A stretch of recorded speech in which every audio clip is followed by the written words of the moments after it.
하나님은 영원하신 분입니다. 하나님의 말씀도 영원합니다.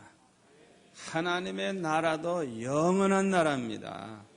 세상 나라처럼 흥했다 망했다가 강해졌다 약해졌다 그런 나라가 아니에요. 하나님의 나라도 영원해요. 하나님은 모든 것이 다 영원합니다. 영원 불변합니다.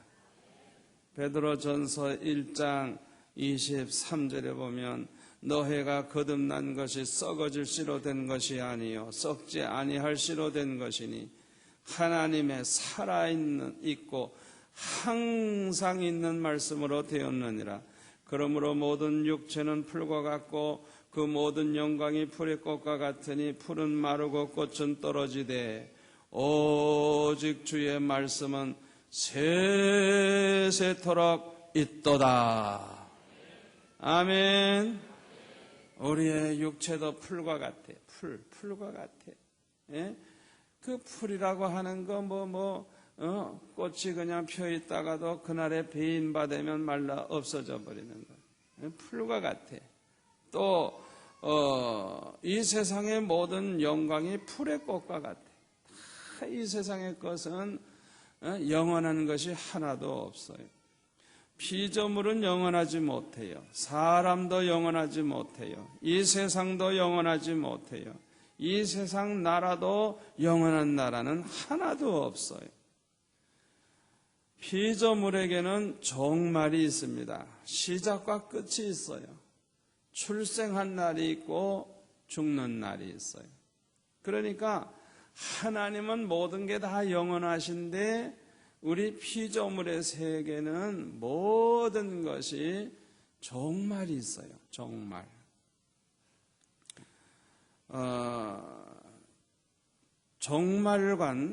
종말은 두 가지 종말이 있어요. 하나는 개인적인 종말이고 또 하나는 우주적인 종말이에요.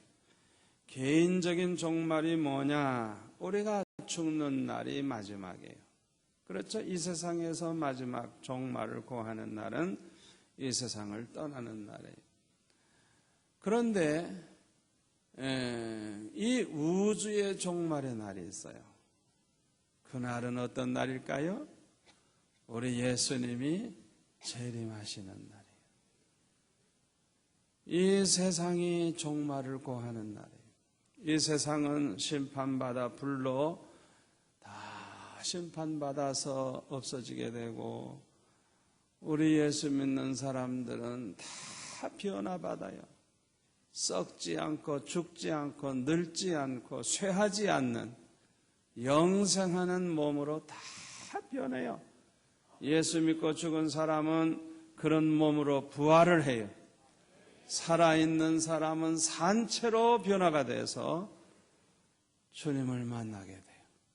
그래서 이제 이 세상에서의 그냥 모든 고통스럽고 괴로운 삶은 끝나버리는 거예요. 그날 예수님 재림하시면 다 끝나는 거예요. 아멘. 그래서 그날을 그 우주적인 종말의 날이라고 하는 거예요. 자, 우리가 개인적인 종말을 고하게 되든지 아니면 장수의 복을 누려서 예수님 재림하시는 날까지 살아있게 되므로 우주적인 종말을 맞이하게 되든지 반드시 주님 앞에 서게 됩니다. 이때에 우리가 어떤 모습으로 주님 앞에 서느냐가 너무나도 중요합니다. 오늘 본문 요한일서 2장 28절의 말씀대로 예수님이 재림하실 때 우리가 예수님 앞에 담대하게 서느냐 아니면 부끄러운 모습으로 얼굴을 푹 숙이고 서게 되느냐, 이것은 너무나도 중요한 문제입니다. 아무쪼록 저와 여러분은 장차 예수님이 강림하실 때에 흠과 티와 책망받을 것이 없는 아름다운 모습으로 설 수 있는 성도들이 되시기를 축원합니다. 우리가 이러한 성도가 되려고 하면 우리의 적들과 싸워 이겨야 돼요. 이기는 자는 요한계시록에 보면 이기는 자에게는 생명의 멸류관을 주리라. 이기는 자에게는 축복이 있죠. 이기는 자에게. 저와 여러분은 이기는 자가 되시기를 축원합니다.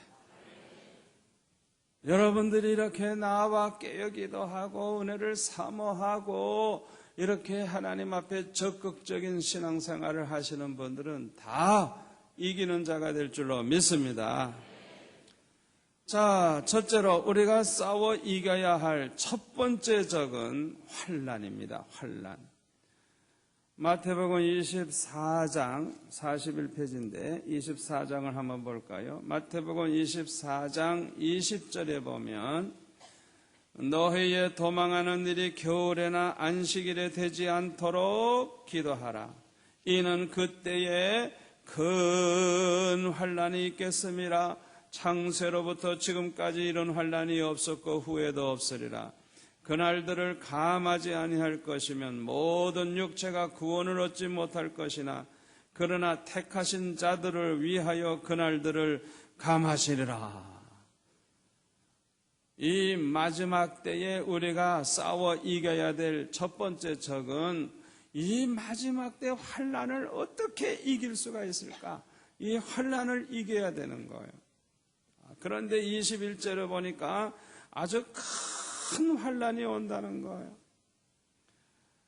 지금은 말세입니다. 우리는 말세에 살고 있어요.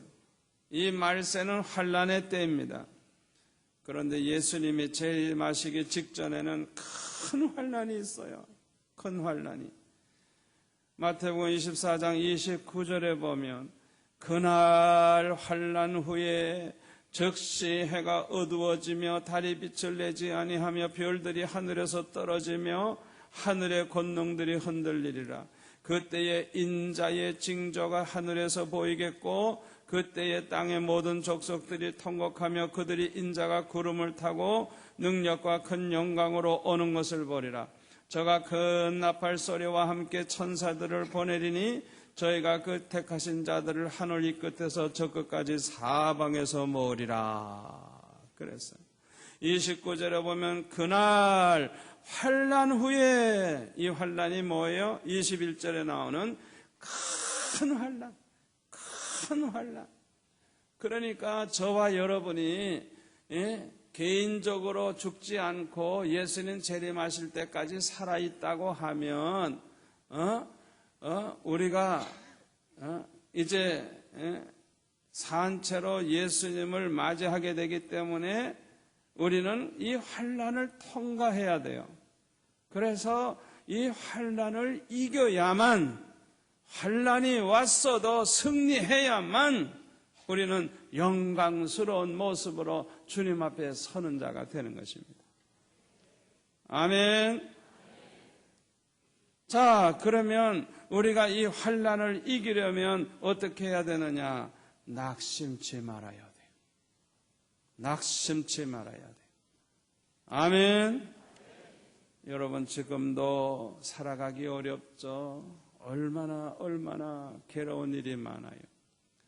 그러나 지금 이 환난은 아무것도 안 해요. 아무것도 안 해요. 예수님 재림하시기 전에는 창세 이후로 없었던 환난, 그 이후에도 그런 환난은 없다 그랬어요. 그런 큰 환난이 우리 앞에 기다리고 있어요. 그렇기 때문에 오늘날과 같은 이런 환난 가지고 낙심을 한다고 하면 그 사람은 벌써 패배자예요. 낙심하지 마시기를 바랍니다. 환난보다 더 무서운 적이 뭐냐? 낙심하는 거예요. 아무리 큰 환난이 와도 낙심치만 아니하면 승리할 수 있습니다. 아무리 큰 환난이 왔어도 낙심치 아니했다면 아직은 패배자가 아닙니다. 오늘날 왜 자살자가 이렇게 많아지고 있는 줄 압니까? 왜냐하면 낙심하기 때문에 그래요. 낙심하기 때문에. 낙심을 하면 말이죠. 그냥 낙심이 되면 자포자기하게 되고 자포자기하다가 보면 나중엔 절망에 빠져. 이거는 자살 행위와 같아요. 낙심하지 아니하면 어떤 환난이 와도 견딜 수가 있는데 낙심을 해버리는 것. 오늘 밤 이 자리에 여러분 잘 나오셨습니다. 절대로 낙심하지 마세요. 낙심하지 마세요. 자꾸 부정적인 생각을 하고 자꾸만 그렇게 어리석은 생각을 하다가 낙심을 해버리면 아주 그거는 자살 행위가 되는 거예요. 절대로 낙심하지 마세요. 믿음을 가진 우리 성도들은 낙심하지 않습니다. 그 이유가 뭐냐? 첫째로 환난이 도리어 축복이 된다는 걸 믿기 때문인 것입니다. 잘 들으세요. 하나님께서 우리 성도들에게도 환난을 주시는 것은 하나님의 형상을 회복하기 위해서인 것입니다. 하나님의 형상으로 만들기 위해서 하나님이 환난을 사용하시는 거예요. 하나님께서 흙을 빚어서 사람을 만드셨듯이 환난을 통해서 우리가 잃어버린 하나님의 형상을 회복시켜 주시는 것입니다. 그러므로 환난을 통해서 우리가 하나님의 형상을 이루게 되니 환난은 축복이 되는 것입니다. 아멘. 믿음의 사람들은요, 환난이 오면 하나님 앞에 울부짖어요. 그러다 보면은 은혜를 받아요. 성령의 충만한 은혜를 받으면 변화가 오기 시작해요. 모가 난 부분, 가시와 같은 남 찌르기 좋아하는 부분, 마귀 사춘과 같은 부분, 다 그런 게 없어져요. 살살살 다 없어져요. 그래가지고 점점 주님을 닮아가게 되는 거예요. 두 번째로 우리 믿음을 가진 성도들이 낙심하지 않는 이유가 뭐냐? 아무리 큰 환난이 와도 우리 성도들이 낙심하지 않는 이유는 절대 주권이 하나님의 손에 있다는 걸 믿기 때문에. 우리의 생사화복은 오직 하나님의 손에 있습니다. 여러분, 우리의 생사화복이 마귀에게 있는 게 아니에요. 어떤 인간에게 있는 것도 아니에요. 세상에 있는 것도 아니에요. 환난에 있는 것도 아니에요. 환난 때문에 망하고 환난 때문에 죽고 아니에요. 하나님이 죽이지 않으면 안 죽어요. 하나님이 망하게 하지 아니하면 안 망해요. 우리가 사느냐 죽느냐 흥하느냐 망하느냐 이 모든 것이 다 하나님의 손에 있어요. 하나님의 손. 우리를 사랑하시는 하나님의 손에 있어요. 우리를 사랑해 주시는 아버지 하나님. 저와 여러분은 그 하나님의 아들, 딸이 아닙니까? 아멘. 우리를 사랑하는 아버지 손에 있어요. 아버지 손에. 아버지 하나님의 손에 있어요. 이 사실을 믿는 사람은 안심을 할 수가 있어요. 하나님을 신뢰할 수가 있어요. 환난은 세상 사람들에게 심판이 될 수 있지만은 우리 성도들에게는 축복이 되는 것입니다. 자, 보세요. 채찍을 들었어요. 채찍을 들었었는데 이게 채찍이에요. 이게 채찍인데 엄마의 손에 있는 이 채찍은 축복이 됩니다. 축복이 됩니다. 자식을 사랑하기 때문에. 자식을 사랑하기 때문에 때리는 거예요. 이거는 엄마의 손은 살리는 손이에요. 자식을 살리는 손이에요. 아멘. 그러나 계모의 손은 사람을 죽이는 손이에요. 죽이는 손. 이거는 뭐 계모라 그래서 다 그런 건 아니고 비유예요. 비유. 엄마는 사랑하는 마음이 있는 사람이 엄마고 계모는 사랑하는 마음이 없는 사람을 가리키는 거예요. 비유예요. 비유. 자, 보세요. 똑같은 채찍인데요. 그냥 사랑하는 마음이 있는 그 엄마가 너무 잘못된 길로 가는 이 자식을 그냥 때릴 때 죽으라고 때리는 게 아니에요. 잘 되라고 때리는 거예요. 아멘. 똑같은 채찍인데 이걸 때리면 그 아이가 산단 말이에요.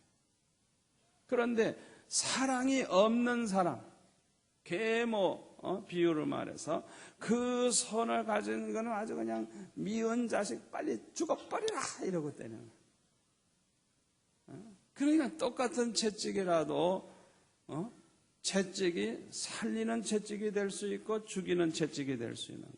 환난도 마찬가지예요. 아멘. 여러분, 환난이 왔다고 우리가 망하는 거 아니에요. 환난이 왔다 그래서 죽는 게 아니에요. 환난이 우리를 죽이고 살릴 수 없어요. 환난이 왔다고 사업이 망하는 거 아니에요. 환난 때 더 잘 되는 사람이 있어요. 아멘. 그걸 우리가 알아야 돼요.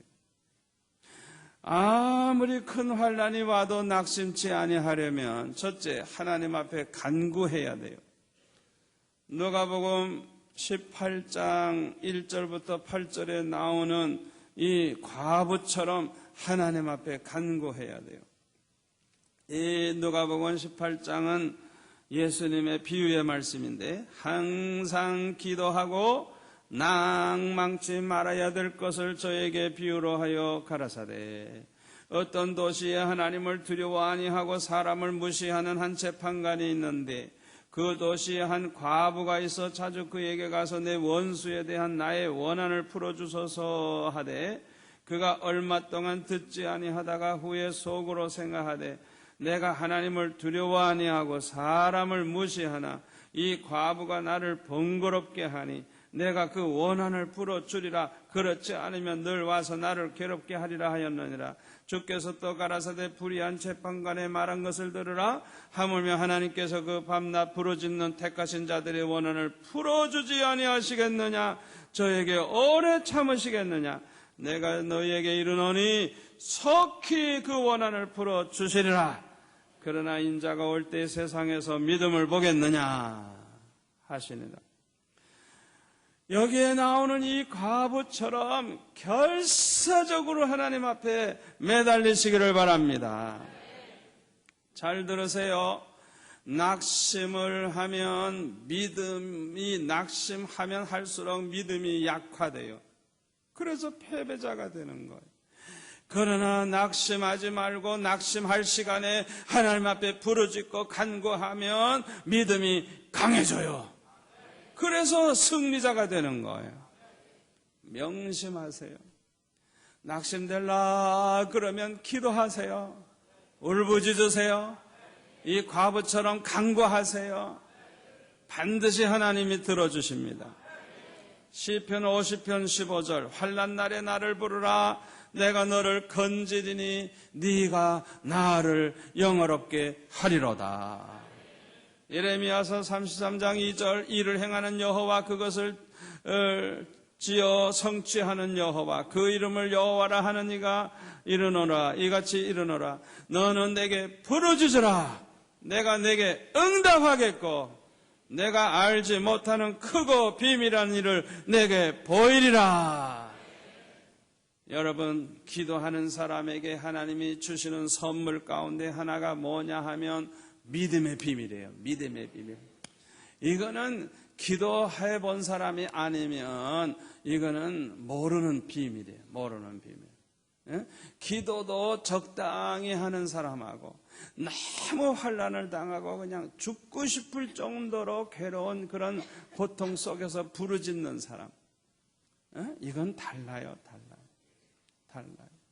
제가 여러분들에게 늘 간증하지만은 제가 제일 처음에 주님 만나는 체험을 하고 주님의 음성을 듣고 내가 이렇게 참 죽고 싶은 심정에서 벗어나게 된 그 경험, 그 고등학교 2학년 때 여름방학 때 일어났던 일 여러분들에게 간증을 옛날에도 했죠.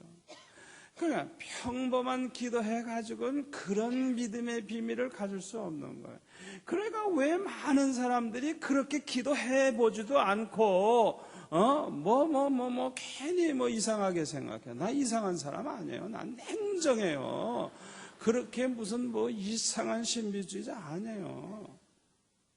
저는 주의 음성을 듣든지 성령이 임하면 아주 그냥 냉정한 그냥 마음으로 정신 바짝 차리고 그냥 긴장합니다.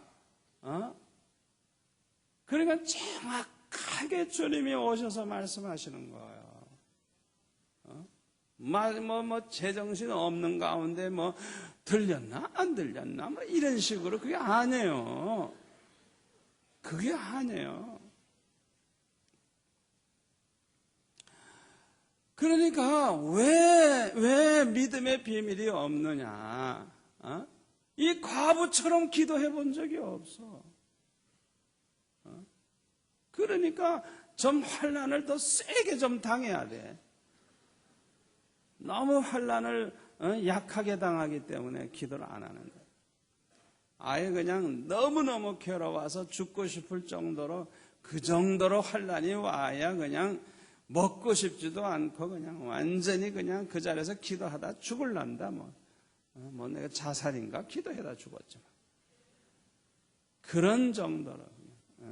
제가 그냥 낭떠러지 끝에 가서 사흘 동안 특별히 기도할 때 그 마지막 날 낭떠러지 끝에서 기도하면서 그냥 몸부림치다가 죽자. 내가 자살했나? 몸부림치다 떨어졌지. 아예 끝장낼 생각을 가지고 그렇게 기도하니까 불을 받는 거예요. 그러니까 내가 가지고 있는 이 믿음의 비밀, 평범한 가운데서는 하나도 그런 믿음의 비밀이 안 생기는 거. 적어도 집사 정도 됐다고 하면 믿음의 비밀을 가져야 돼요. 믿음의 비밀을 가져야 돼요. 아멘. 낙심하지 마시고 부르짖으시기를 바랍니다. 반드시 하나님은 응답하시고 크고 비밀한 일을 보여주실 것입니다. 아무리 큰 환난이 와도 낙심치 아니하려면 두 번째로 예수님께 붙어 있어야 돼요. 붙어 있어야 돼요. 요한계시록 17장 14절에 보면 이런 말씀이 있어요. 요한계시록 17장 14절에 보면은 저 해가 어린 양으로 더불어 싸우려니와 어린 양은 만주의 주시요 만왕의 왕이심으로 저희를 이기실 터이요 또 그와 함께 있는 자들 곧 부르심을 입고 빼내심을 얻고 진실한 자들은 이기리로다. 여기 보면 그와 함께 있는 사람들, 예수님과 함께 있는 사람들은 함께 이기리로다. 예수님이 이기시니까 예수님과 함께 있는 사람은 예수님 이기는 덕분에 덩달아 이기는 거예요. 덩달아 이기는 거예요. 우리 혼자서는 이길 수가 없어요. 그러나 예수님께 붙어 있으면 함께 이깁니다. 열심히 교회 나오시기를 바랍니다. 말씀을 사모하시고 우리 성도들과 교제를 잘 해야 돼요. 열심히 기도하시기 바랍니다. 범사에 감사하면서 기도하세요. 항상 기뻐하며 기도하세요. 열심히 은혜 받으세요. 그러면 절대로 낙심하지 않습니다. 따라서 이기게 됩니다. 우리가 싸워야 할 두 번째 적은 마귀입니다. 마귀. 베드로전서 5장 8절을 볼까요? 382페이지. 베드로전서 5장 8절에 보니까 이런 말씀이 있어요. 근신하라 깨어라 너의 대적 마귀가 우는 사자같이 두루다니며 산길자를 찾나니 너희는 믿음을 굳게 하여 저를 대적하라. 이는 세상에 있는 너의 형제들도 동일한 고난을 당하는 줄을 알미니라. 모든 은혜의 하나님 곧 그리스도 안에서 너희를 부르사 자기의 영원한 영광에 들어가게 하신 이가 잠깐 고난을 받은 너희를 친히 온전케 하시며 굳게 하시며 강하게 하시며 터를 경고케 하시리라. 아멘. 이 베드로전서 5장 8절부터 이 말씀을 항상 기억하시기를 바랍니다.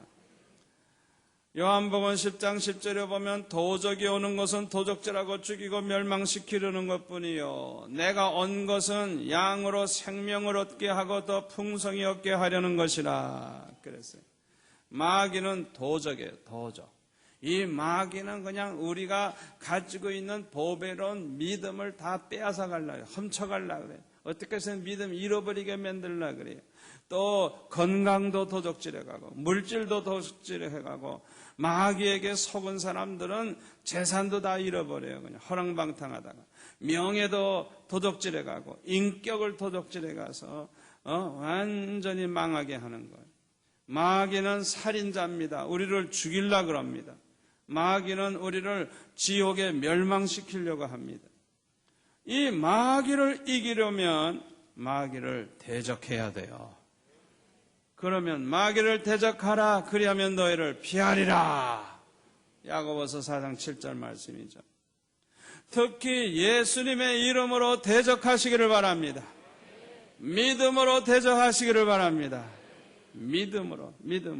베드로전서 5장 9절에 보면 뭐라 하세요? 너희는 믿음을 굳게 하여 저를 대적하라. 하나님을 알고 말씀을 알고 믿는 믿음으로, 하나님을 신뢰하는 믿음으로, 하나님을 사랑하는 믿음으로 마귀를 대적하면 이깁니다. 마귀는 우리의 밥입니다. 그런데 믿음이 없는 그런 예수 믿는 사람들, 믿음이 없는 사람들은 마귀를 대적하질 않아요. 마귀를 두려워해요. 마귀가 우는 사자처럼 산길자를 찾아 헤매고 있는 걸 모르고 있어요. 그러니까 실패하게 되고 그러니까 패배하게 되는 거예요. 마귀를 대적하시기 바랍니다. 마귀를 두려워하지 마시기를 바랍니다. 마귀는 우리의 밥입니다. 여러분 잘 들으세요. 2000년 전에 예수님이 십자가에 못 박히셨을 때 마귀는 이제 완전히 끝난 거예요. 마귀는 끝난 거예요. 모든 권리를 다 잃어버린 거예요. 그런데 왜 예수님이 재림하시는 그날까지 마귀가 역사하도록 내버려 두느냐? 왜 내버려 두느냐? 그거는 여러분 생각해 보세요. 이 마귀와 자꾸 싸우고 마귀 때문에 깨어기도 하고 마귀 때문에 그냥 영적무장하다가 보면 우리 믿음이 건강해지고 믿음이 자라나는 거예요. 아멘. 우리가 강한 군대가 되려면 어떻게 해야 돼요? 전투의 훈련을 잘 받아가지고 전투에 임해서 이겨야 돼. 이기는 자는 점점 더 강해지는 강한 군대가 되는 거예요. 아멘. 그래서 하나님께서 우리에게 필요하기 때문에 당분간 두시는 것뿐이지 마귀에게 아무 고난이 없어요. 우리 한번 따라서 합시다. 마귀야, 까불지 마라. 난 너에게 안 속는다. 너는 내 밥이다. 까불지 마라. 박살내겠다. 아멘. 마귀에게 그냥 탄대한 마음을 가지세요. 그냥 믿음으로 마귀를 대적하세요. 믿음으로. 아멘. 하나님을 아는 믿음, 하나님의 말씀을 알고 믿음으로 무장을 하고 그 하나님을 신뢰하는 믿음으로 무장하고 그 하나님을 사랑하는 믿음으로 무장하고 하나님의 그 약속을 믿고 하나님이 함께 하신다는 그 말씀을 그대로 믿고 우리를 이길 자가 없다는 것, 우리는 예수 그리스도로 말미암아 항상 이기게 된다고 하는 그 말씀을 그대로 믿고 믿음으로 대적하시기를 바랍니다. 절대 마귀에게 속으면 안 돼요. 마귀를 두려워해서도 안 돼요. 마귀를 용납하지 마세요. 여러분 잘 들으세요. 이 마귀는 영이기 때문에 보이지 않아요. 이 마귀가 자꾸 보인다 그러면은 그 사람은 조금 이상해진 겁니다. 굉장히 그 문제가 많은 거예요. 왜냐하면 영은 본래 안 보이는데 마귀가 자꾸 보인다 그러면은 위험한 거예요. 굉장히 위험한 거예요. 그러니까 영의 존재는 원래 안 보이는 거예요. 하나님도 영이시기 때문에 안 보이는 거예요. 영은 뼈와 살이 없어요. 보이는 우리 육안으로는 안 보이는 거예요. 안 보이는 거예요. 여러분, 천사가 자꾸 보이면 좋아요? 안 좋아요? 곤란해요. 여러분, 오늘 밤에도 운전하고 가는데 천사가 나타난다. 천사가 핸들을 그냥 틀어버리면 그냥 옆에 들이받아버리죠. 그러니까 영은 안 보이는 게 오히려 좋은 거예요. 그러나 성경 말씀을 보니까 마귀는 실제로 있거든요. 우는 사자처럼 우리를 삼키려고 그냥 어떻게 해서든지 넘어뜨리게 하고 낙심을 시키고 좌절감에 빠지게 하고 그냥 죄짓게 만들고 그러려고 마귀는 그냥 항상 진을 치고 기다리고 있어요. 어디든지 있어요. 어디든지. 그러니까 우리가 마음을 단단히 먹고 있어야 되는 거예요. 그 마귀에게 그 용납을 해주면 안 되는 거예요. 특히 믿음이 아주 강하신 분들이 내가 이만큼 은혜 받았으면 내가 그래도 목사인데 이러고 마귀를 얕보는 사람, 그 사람이 그 자만심을 가지고 방심하는 그 순간 이미 이제 넘어지기 시작하는 거예요. 그래서 우리는 정신을 항상 바짝 차려야 돼요. 마귀를 용납하지 마세요. 항상 대적할 준비를 하는 거예요. 그냥 마귀가 그냥 조금 더 우리를 틈 못하도록 사탄아 물러가. 너는 내 밥이다. 대적을 하시기 바랍니다. 용납을 하지 마세요. 누가 마귀를 이길 수 있는가? 믿음으로 기도하는 사람입니다. 믿음으로 기도하는 사람. 베드로전서 5장 8절부터 나오는 이 말씀을 쭉 보시면 믿음으로 무장을 하고 대적을 하는 이 사람들이 승리를 해요. 우리에게 고난이 올 수 있어요. 이 마귀가 자꾸 우리를 괴롭혀가지고 고난이 올 수 있어요. 하나님이 허락하시기 때문에 마귀가 까부는 거예요. 그러나 겁낼 필요가 없어요. 깨어 기도하면 이깁니다. 믿음으로 기도하면 전화위복이 됩니다. 더 강한 자가 되고 더 큰 믿음의 사람이 되고 하나님의 형상을 이루게 되는 거예요. 아멘. 세 번째로 우리가 싸워야 할 세 번째 적은 적그리스도입니다. 적그리스도.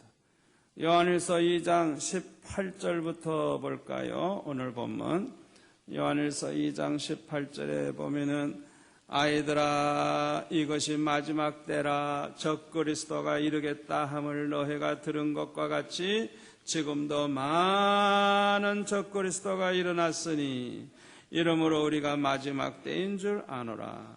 저희가 우리에게서 나갔으나 우리에게 속하지 아니하였나니 만일 우리에게 속하였다면 우리와 함께 거하였으려니와 저희가 나간 것은 다 우리에게 속하지 아니함을 나타내려 함이니라. 너희는 거룩하신 자에게서 기름 부음을 받고 모든 것을 아느니라. 그랬어요. 내가 너에게 쓴 것은 너희가 진리를 알지 못함을 인함이 아니라 너희가 알물 인함이요 또 모든 거짓은 진리에서 나지 않음을 인함이니라. 거짓말하는 자가 누구뇨? 예수께서 그리스도이심을 부인하는 자가 아니요 아버지와 아들을 부인하는 그가 적그리스도니라. 아멘. 이 말씀을 잘 붙잡으시기를 바랍니다. 진리를 무장해야 적그리스도를 이깁니다. 진리를 똑바로 알고 진리를 믿고 진리를 사랑하고 진리를 붙잡고 진리를 따라 살아가는 자가 승리하게 되는 것. 데살로니가 후서 2장 9절 335페이지에 보면 이런 말씀이 있어요. 데살로니가 후서 2장 9절 335페이지.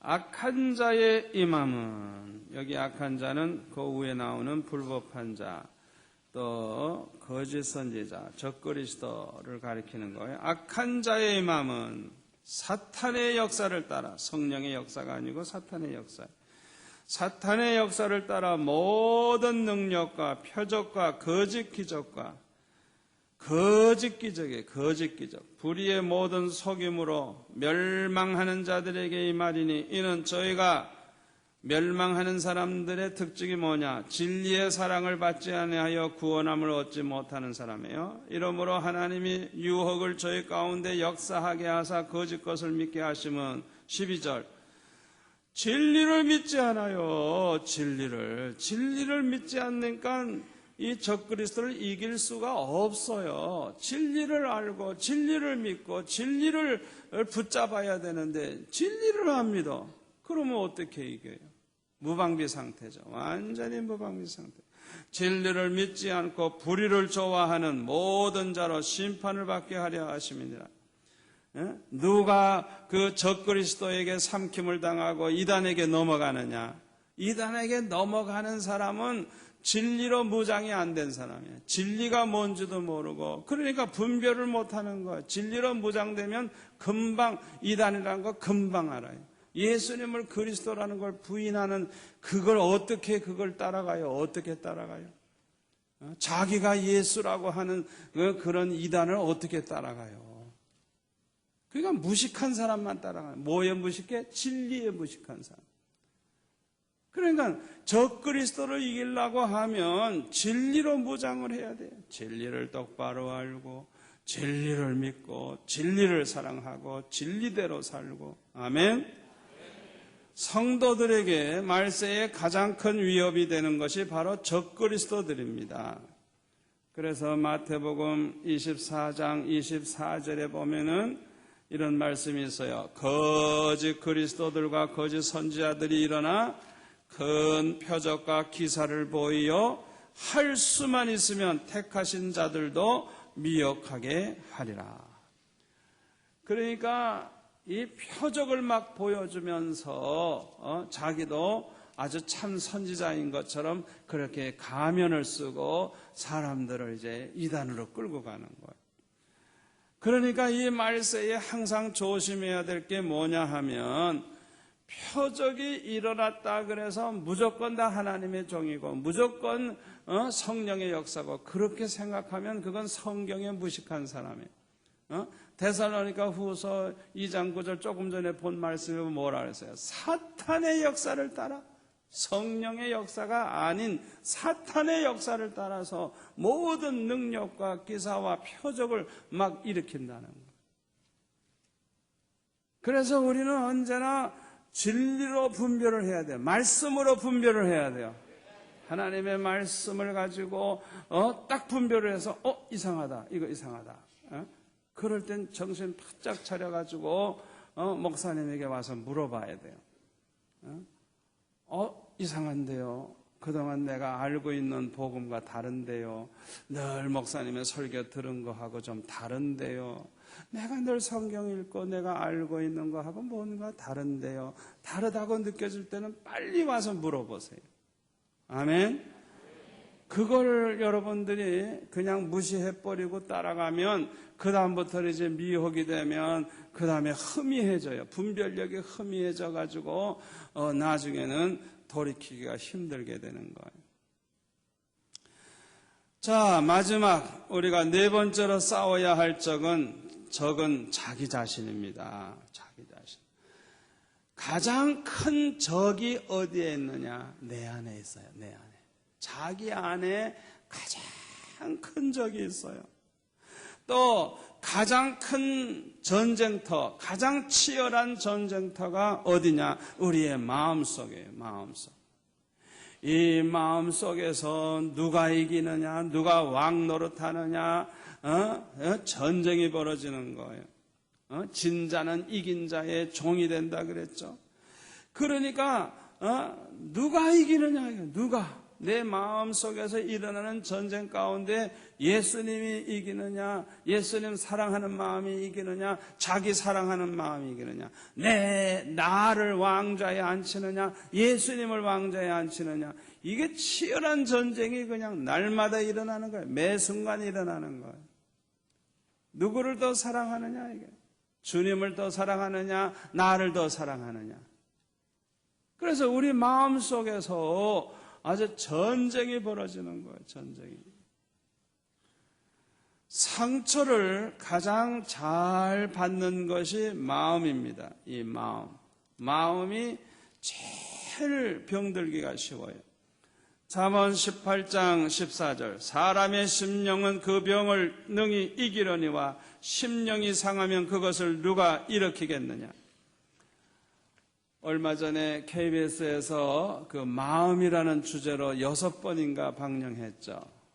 그걸 좀 시간이 있으면 좀 보고 싶은데 대강대강은 제가 봤어요. 그런데요, 너무너무 중요해요. 잘 들으세요. 우리 마음이 건강하면 병도 이기고요, 마귀도 이기고요, 환난도 이기고요. 마음만 건강하면 놀라운 일이 일어나는 거예요. 놀라워요. 그런데 마음이 상해버렸어. 마음이 병들어 버렸어. 마음이 삐뚤어져 버렸어. 아이고, 이러면 이건 진짜 망치는 거예요. 망치는 거예요. 여러분, 언제나 긍정적인 마음을 가지시기 바랍니다. 좋은 마음을 가지시길 바랍니다. 믿음의 마음을 가지시기 바랍니다. 건강한 마음을 가지시면 낙심되지 않아요. 낙심되지 않아요. 환난이 와도 낙심되지 않아요.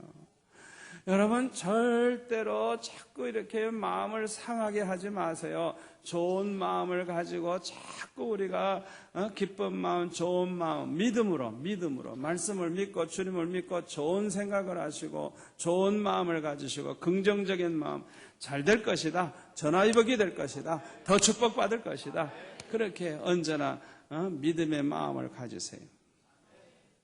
가장 잘 지켜야 되는 것이 우리의 마음입니다. 가장 믿을 수 없는 것이 우리의 마음입니다. 마음은 조석변이에요. 잠언 28장 26절. 자기의 마음을 믿는 자는 미련한 자요, 지혜롭게 행하는 자는 구원을 얻을 자니라. 잠언 28장 26절.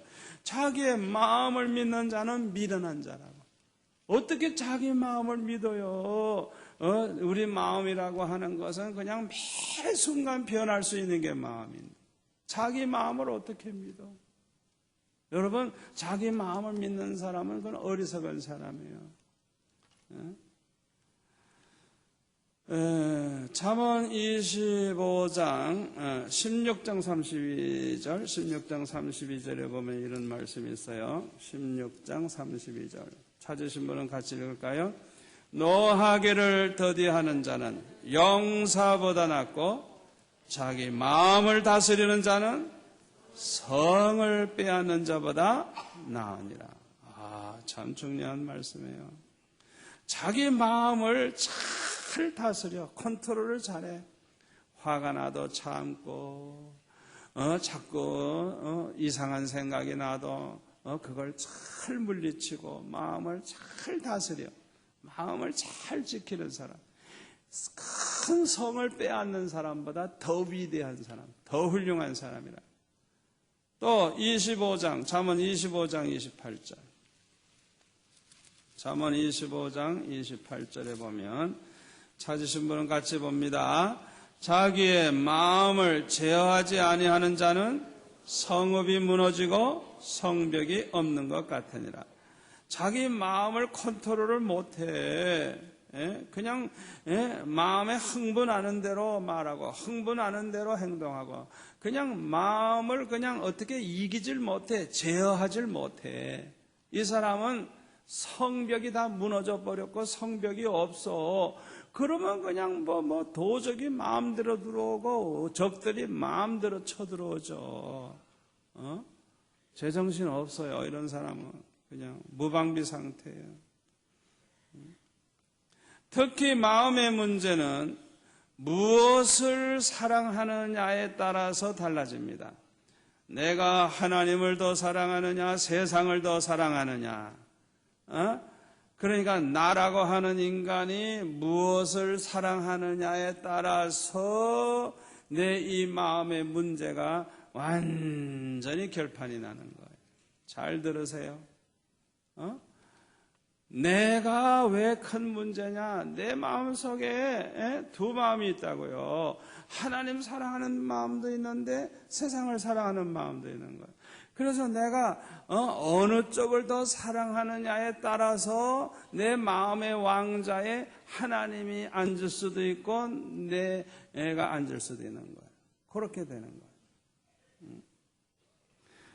자, 오늘 보면 요한일서 2장 15절에 보면 이런 말씀이 있죠. 요한일서 2장 15절, 16절, 17절 같이 읽을까요? 이 세상이나 세상에 있는 것들을 사랑치 말라. 누구든지 세상을 사랑하면 아버지의 사랑이 그 속에 있지 아니하니 이는 세상에 있는 모든 것이 육신의 정욕과 안목의 정욕과 이생의 자랑이니 다 아버지께로 쫓아온 것이 아니요 세상으로 쫓아온 것이라. 이 세상도 그 정욕도 지나가되 오직 하나님의 뜻을 행하는 이는 영원히 거하느니라. 아멘. 하나님보다 이 세상을 더 사랑하는 사람은 육신의 정욕에 사로잡히게 된다는 거예요. 안목의 정욕에 사로잡히게 된다는 거예요. 여러분이 안목의 정욕에 사로잡히면요, 그냥 보고 싶으면 죽어도 봐야 돼. 그냥 음란한 TV도 봐야 되고 음란한 영화도 봐야 되고 그냥 보고 싶으면 그냥 봐야 돼. 밤새도록 봐야 돼. 여러분, 이 눈을 통해서 보는 대로 생각이 떠오르는 거예요. 생각. 좋은 걸 보면 좋은 생각, 나쁜 걸 보면 나쁜 생각, 음란한 걸 보면 음란한 생각. 아멘? 이 눈을 이 보는 게 얼마나 중요한 줄 알아요. 그러니까 하나님 사랑하는 마음보다 세상을 더 사랑하는 사람은 이 안목의 정욕에 사로잡혀가지고 못 볼 걸 자꾸 보는 거예요. 그냥 안 봐야 될 걸 자꾸 보는 거예요. 그러다가 보면은 이 사람은 완전히 하나님과는 원수되는 거예요. 하나님보다 세상을 더 사랑하는 사람은 이생의 자랑에 사로잡히게 돼요. 이 세상의 명예, 부귀, 영화, 이 세상에서 사치하는 거, 향락을 누리는 거, 그냥 어떻게 해서든지 그냥 남보다 더 이런 일에 경쟁적으로 더 앞서가려고 그래요. 그래서 이 일에 빠질수록 교만해져요, 사람이. 자기가 옷을 좋은 걸 입으면은 뭐 굉장한 사람이 된 것처럼 교만한 마음이 생기는 거예요. 예? 뭐 세상에 명예가 있으면 뭐 굉장한 것처럼. 예? 그러니까 교만해지고 따라서 하나님과는 멀어지고 하나님과는 원수가 돼요, 원수. 그래서 야고보서 4장 4절에 보면은 374페이지에 이런 말씀을 하고 있죠.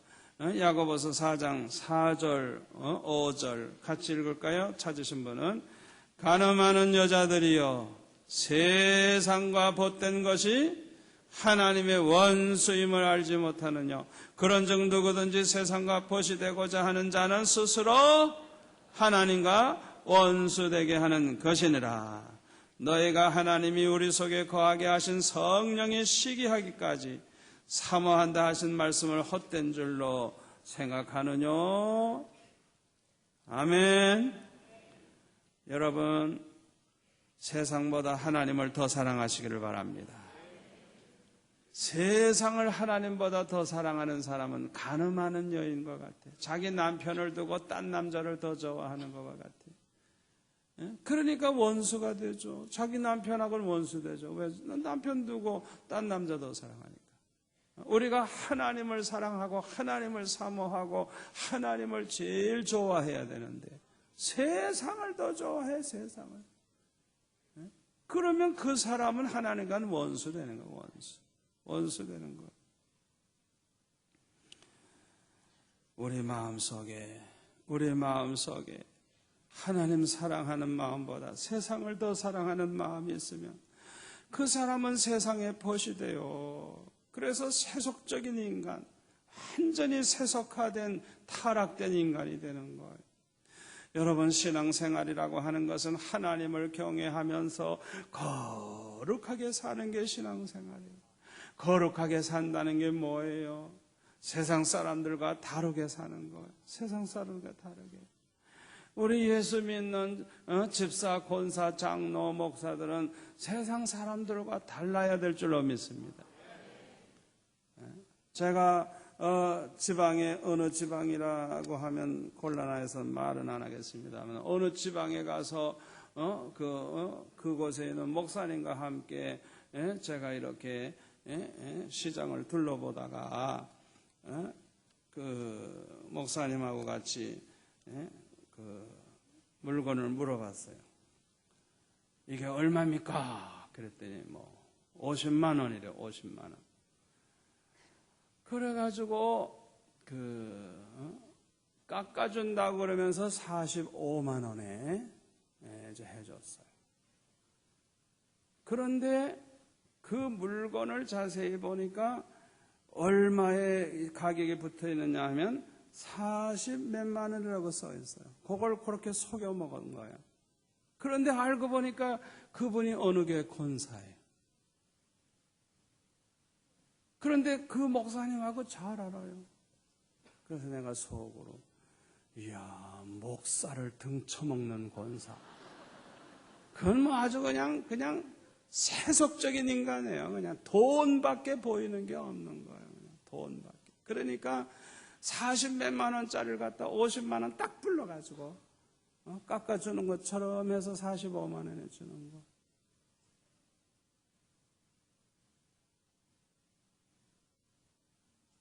어떻게 그럴 수가 있어요? 그 장사꾼이 익숙해 있는 거예요. 그렇게 수법을 해가지고 싸게 주는 것처럼 하는데 실제로는 바가지 씌우는 거예요. 제가 국제시장에 옛날에 군목 때 이렇게 알게 되는 어느 집사님이 있어요. 그런데 아주 그냥 그 자유주의, 아주 그냥 완전히 술 먹고 담배 먹고 이러는 자유주의 교회 집사예요.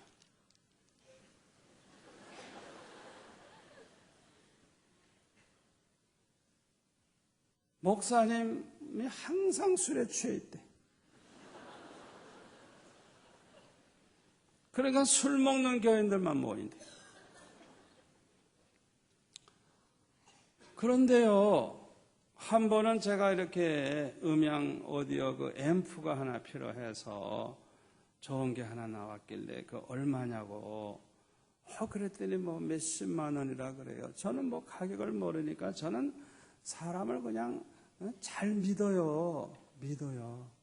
아니 믿어야지 어떡해요. 그냥 무조건 믿어요. 또 집사님이니까 설마 목사한테 사기치랴. 그냥 믿는 거예요.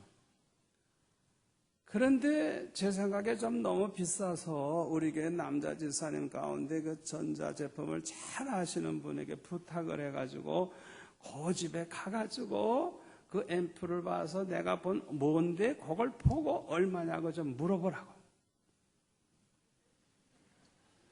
그랬더니 그 우리 집사님이 가서 물어보니까 반값을 부르면 반값을. 그러니까 우리 집사님이 그랬대요. 아니 집사가 돼가지고 그래 우리 목사님한테 그렇게 바가지 씌우냐고. 2배나 불러가지고 바가지 씌우. 그랬더니 뭐라 하는 줄 알아요? 목사한테 그렇게 해서 돈 벌지 누구한테 그렇게 하냐고. 그래서 제가 우리 교회 안경 하시는 집사님도 계시고 그러고서 거기에 한번 갔다가 마침 그 가게가 있길래 가서 보니까 가게가 없어지고 다른 게 들어왔더라고요. 그런데 마침 그 남동생을 내가 만났어요. 그 집사님이. 그래서 제가 어떻게 누님이 어디 계시냐고 무슨 장사 하느냐고 물어보니까 그냥 어디로 간지 자기도 모른대. 부도 나가지고 도망간 거야. 완전히 망해버린 거예요. 어디 사는지 안 가르쳐줘. 세상에. 그러니까 이 세상을 그렇게 살면 어떡해요? 예수 믿는 사람이 더군다나. 여러분 장사해서 돈 벌기 원한다고 하면 정직하시기 바랍니다. 그 사람의 말이라고 하면 그 사람이 진짜라고 그러면 진짜 물건이어야 되는 거예요. 가짜를 놓고 진짜라고 그러고, 가짜 참기름 가지고 이건 진짜야 이러고, 가짜 꿀을 가지고 다니면서 이건 진짜라고. 그러니까 이거는 뭐 그냥 거짓말해도 천국은 간다, 예수만 믿으면 천국 간다, 이거예요. 여러분 잘 들으세요. 잘 들으세요. 예수 믿어도요, 거듭나지 못한 사람은 하나님 나라 볼 수도 없어요. 요한복음 3장을 읽어보세요. 니고데모 같이 그렇게 훌륭한 사람에게 예수님이 뭐라 그랬어요? 사람이 거듭나지 않으면 하나님 나라를 볼 수도 없느니라. 볼 수도 없어요. 요한복음 3장 5절에 보면 하나님 나라에 들어가지 못한다고 분명히 말씀했어요. 여러분 잘 들으세요. 교회만 다닌다고 집사 장로라고 뭐 권사라고 목사라고 뭐 교회 다닌다고 교회 일한다고 봉사한다고 다 구원받는 줄 알아요? 거듭나지 아니한 사람은 구원을 못 받아요. 거듭난 증거가 뭔지 압니까? 거듭난 증거는 예수님이 그리스도이심을 믿는 거예요. 하나님의 아들이시라는 걸 믿는 거예요. 예수님만이 우리를 구원하실 수 있다는 걸 믿는 거예요. 예수님만이 길이요 진리요 생명이요, 예수님만이 우리를 하나님 아버지 앞에 갈 수 있게 해준다는 걸 믿는 거예요. 그런데 그 믿음을 가진 사람에게는 반드시 따라오는 중생한 거듭난 증거가 하나 있는데, 그게 뭐냐? 회개가 있어. 회개하라 천국이 가까웠느니라. 회개가 없는 사람은 거듭난 사람 아니에요. 여러분 그거 아셔야 돼요. 저는 우리 교회 성도들을 이렇게 볼 때 그냥 보지 않아요.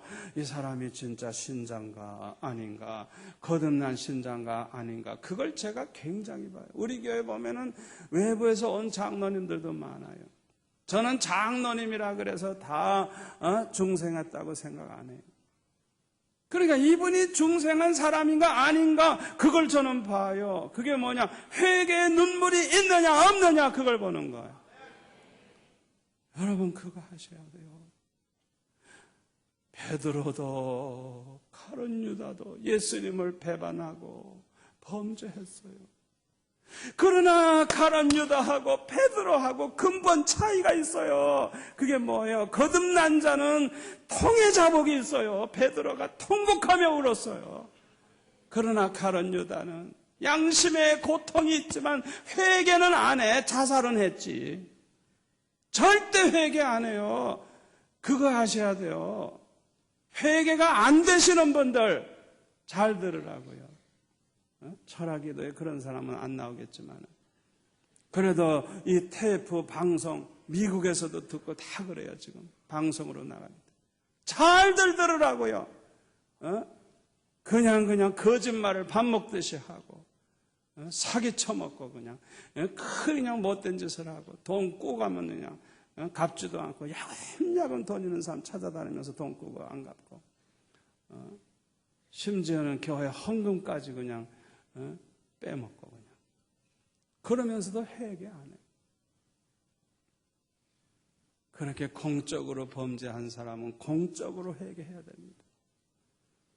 그러지 않으면 또 그 짓을 또 해. 또 하고.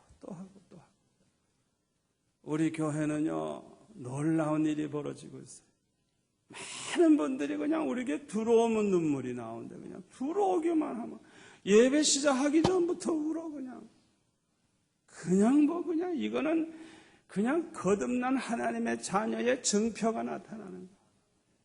그냥 말씀 들어도 눈물이 나오고, 찬양하는 것만 들어도 눈물이 나오고, 이거 굉장한 역사예요.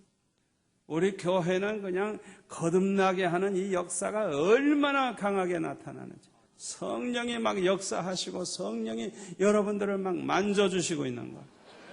저는 여러분들이 그냥 그 변화되는 거, 회개하고 변화되는 거 그냥 그걸 보면서 얼마나 행복한지 몰라요. 너무너무 예쁘게 변하는 거예요. 그냥 얼마나 변하는지. 안 변하기로 작정한 사람 빼놓고는 다 변해요. 그냥 죽어도 안 변하려고 하는 사람이 있어요. 참 불쌍해요. 너무 불쌍해요. 신앙생활이라고 하는 것은 거룩하게 사는, 구별되게 사는 거예요. 세상 사람들과 다른 거예요. 아멘. 우리가 신앙생활을 잘하려면 마귀를 대적해야 돼요. 하나님을 가까이 해야 돼요. 하나님을 사모해야 돼요. 성령 충만해야 돼요. 성령 충만하면 믿음 충만해지고 사랑 충만해집니다. 우리가 하나님의 자녀인 증거가 뭡니까? 우리 안에 사랑이 있어요. 사랑. 아멘. 요한일서 2장 10절 11절 한번 볼까요?